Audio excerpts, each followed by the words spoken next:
俄军导弹的多次入侵让波兰高度戒备，将在靠近乌克兰的地方建立新的航空基地进行警戒对抗。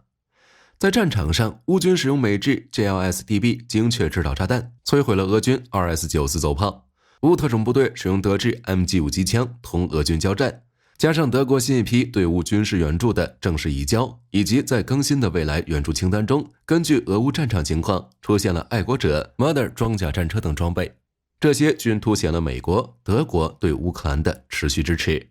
此外，捷克也成功移交了1000个 RPG-75 给乌军第41机械化旅，帮助其抵抗俄军的入侵。乌军不负众望，持续打击摧毁了俄前线及本土军事装甲目标。下面请看详细报道。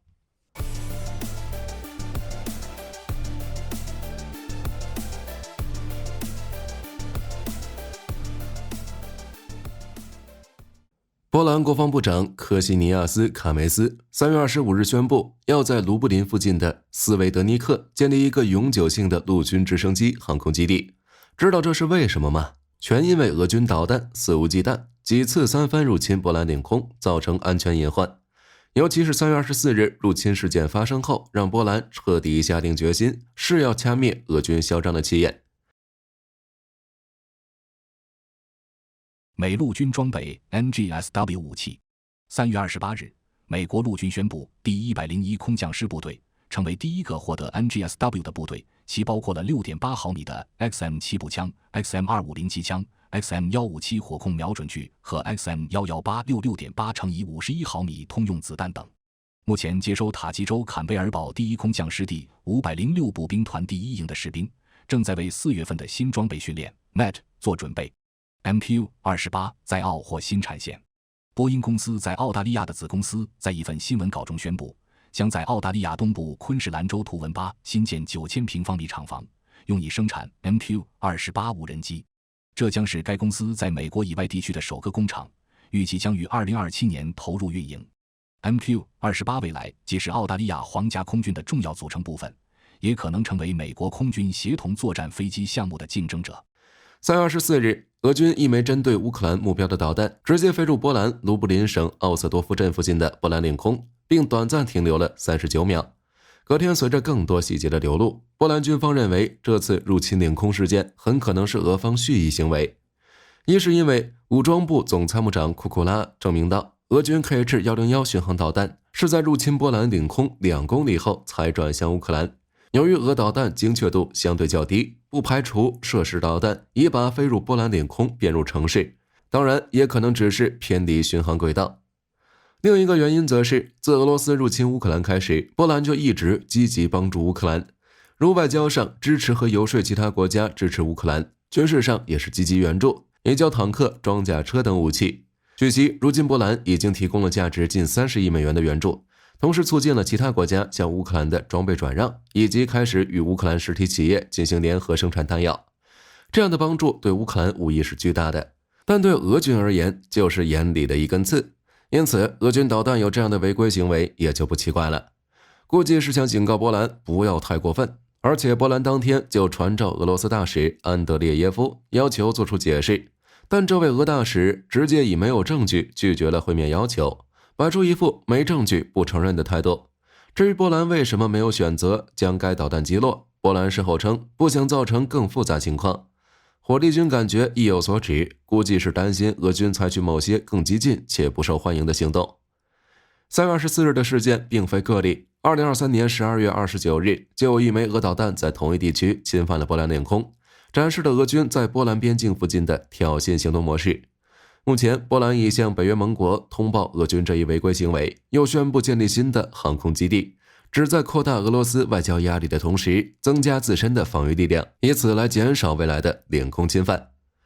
除了建立新的航空基地外，波兰这2天也陆续展开了其他增强实力的项目，如波兰即将获得3类先进导弹系统。据综合媒体报道，3月28日，波兰国防部长科西尼亚克·卡梅斯对外宣布，美国国会已经批准向波兰出售先进导弹系统。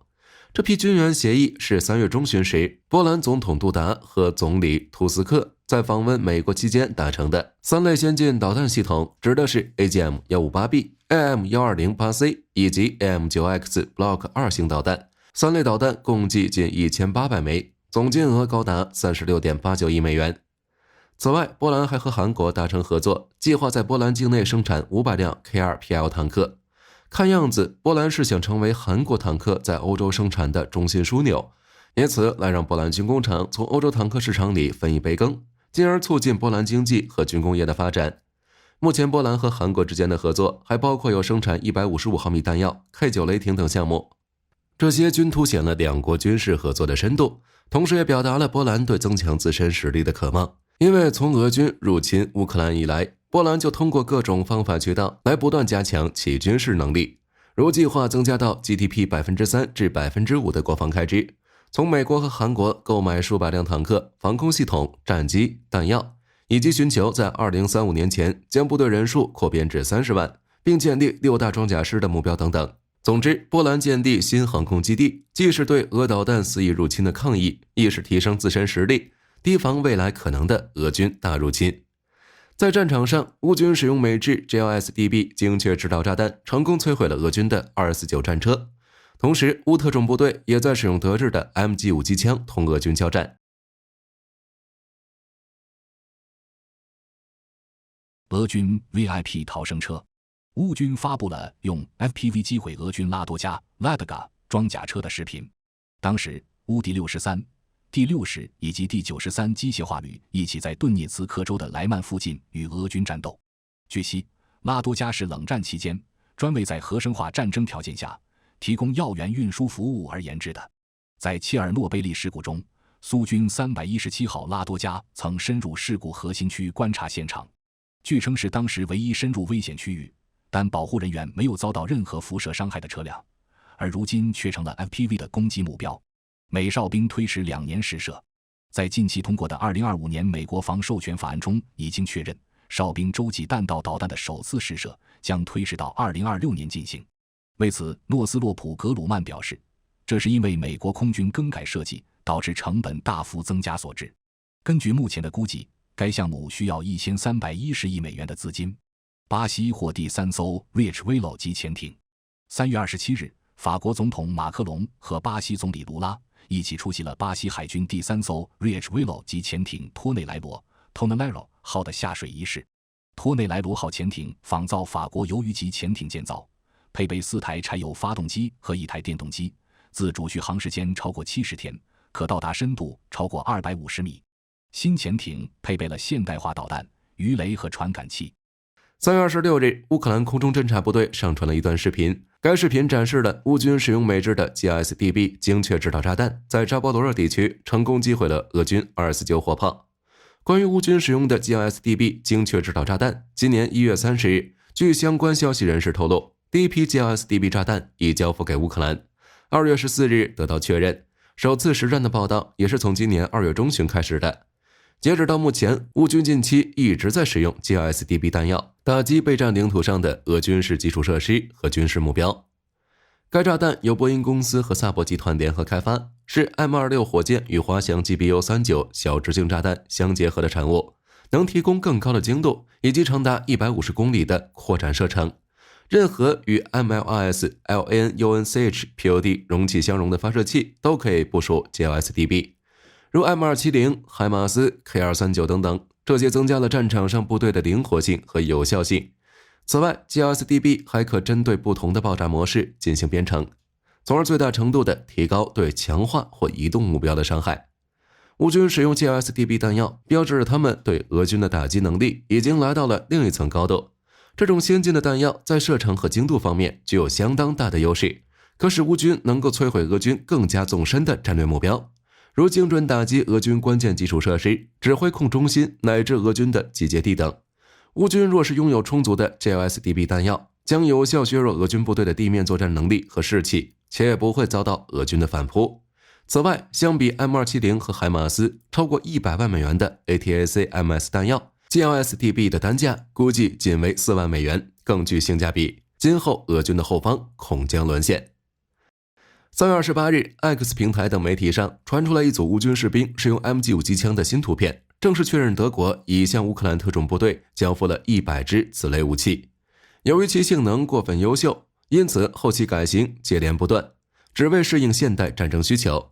MG5 是一款由德国黑科勒科赫公司制造的 7.62×51毫米北约单电供弹的通用机枪，旨在取代莱茵金属公司的 MG3。它的开发是以 MG4 为蓝本，采用气动式操作自动原理，其重量和长度比 MG3 和 M240 两款通用机枪稍小。总体设计布局方式则采用绝大多数单电供弹的经典型机枪布局方案，导气机则购置于枪管轴线下方，可从正上方进弹，便于装填。MG5 由于采用模块化设计，使其拥有了不同长度的枪管、不同形式的枪托、护木、握把，以及不同容弹量、弹链箱和多种附件，导致其衍生型多种多样，如 MG5 通用型、MG5A1 同轴机枪型、MG5A2 步兵型、MG5S 特种部队型。这些组合基本涵盖了 7.62×51毫米通用机枪能用到的所有场合。在供弹上， MG5 采用了北约 M13 可散式弹链，拥有与 MG4 一样的抛壳方向，即从机匣正下方抛壳。这种结构的好处是最大程度地保障了机匣的刚度，保证了使用寿命。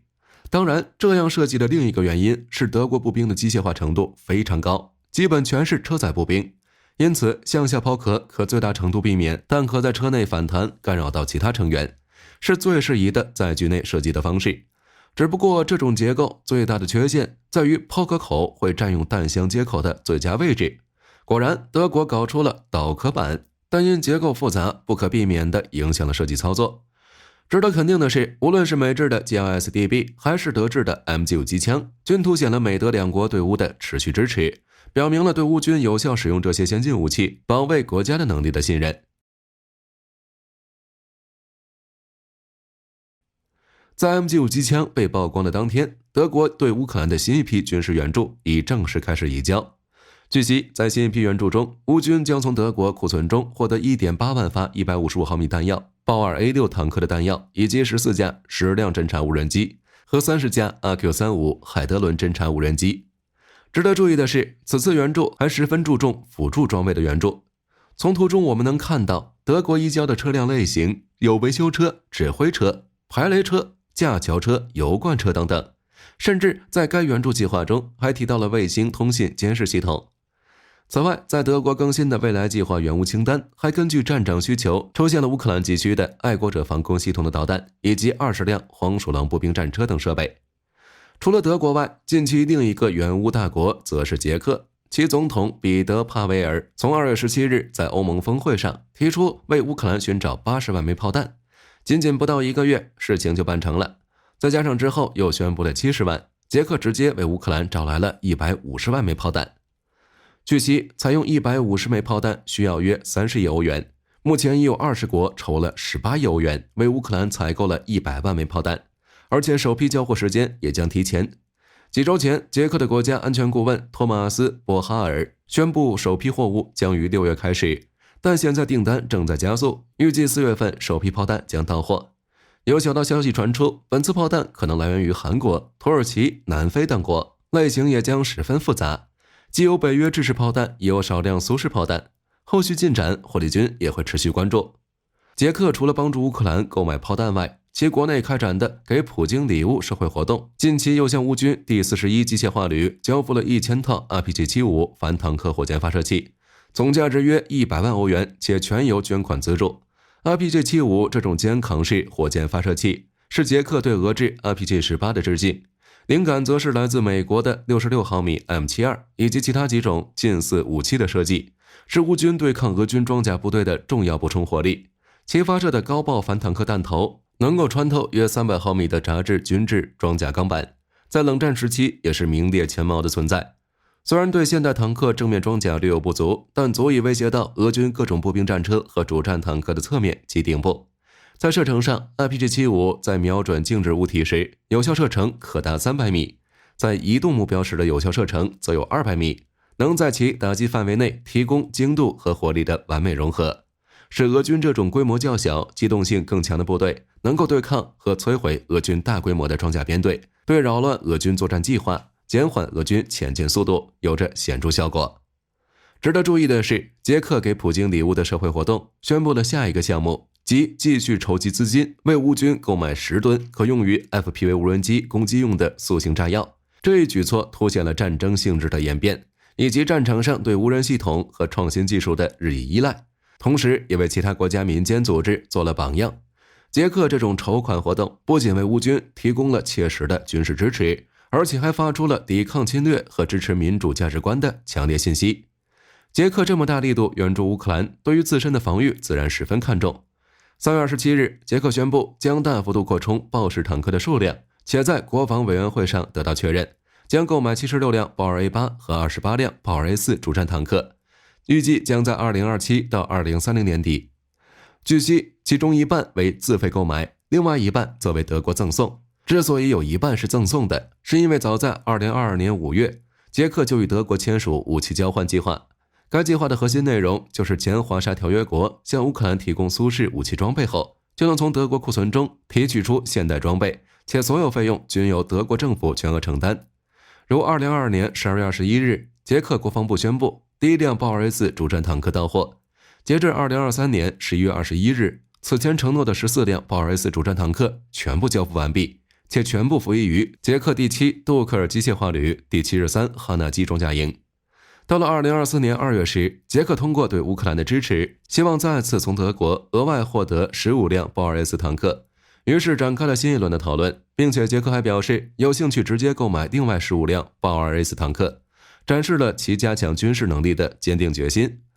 豹2我们都知道，现在最能打的坦克之一，其中 A4 版本是该系列数量最多的型号，其特点是装甲防护能力强，采用先进的复合材料，火力强大。主武器是一门120米滑膛炮，能够以高精度打击相当远距离的目标。A8 则是该系列的最新款，以技术先进性和战场能力著称。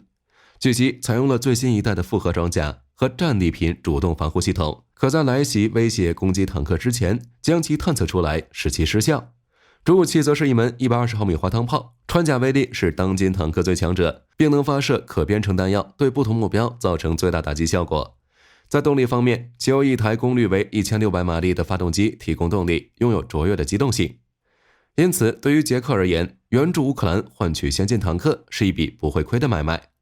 最后，除了德国和捷克外，欧盟也加速了对乌克兰的援助。如在炮弹生产速度上，3月15日，欧盟曾拨款20亿欧元提升军备，补贴5亿欧元为乌造炮弹。为此，欧盟各国军工企业纷纷扩大了其弹药生产规模。欧盟预计到2025年底，欧洲国防工业的弹药生产能力将提高到每年200万发。这样，不仅各国弹药库存能得到满足，也能向乌克兰援助更多的弹药。后续将会有更多的导弹、无人机、炮弹抵达乌克兰。乌梅罗夫近期也表示，正努力确保 F-16飞机尽快抵达乌克兰。